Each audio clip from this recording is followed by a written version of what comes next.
Na nikisema hivyo watu ukimwi namtafutia Mungu nitaongea naye. Lakini kupitia kipaji chako Mungu atakwenda kufanya jambo hili kwenye maisha yako. Kila kitu cha Mungu.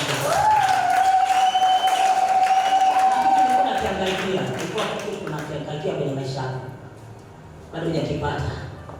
Bwana ananiambia anaenda kufungua mlango wako. Amen.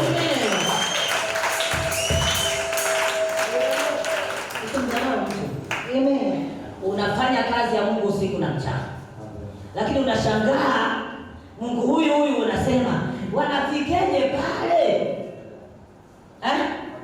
Halafu unawasaidia sana watu wa counseling, unawaeleza wanafunguliwa, lakini wewe unashangaa.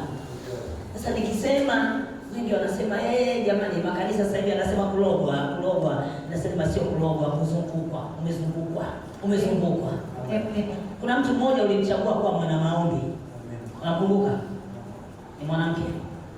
Unakumbuka? Ni nani wako? Yule anamuita kama dada. Kama dada.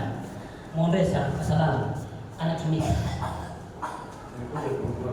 Nikuja kugundua baadaye. Kikubwa wanatumia sumu. Akisikia maneno anaumia sana.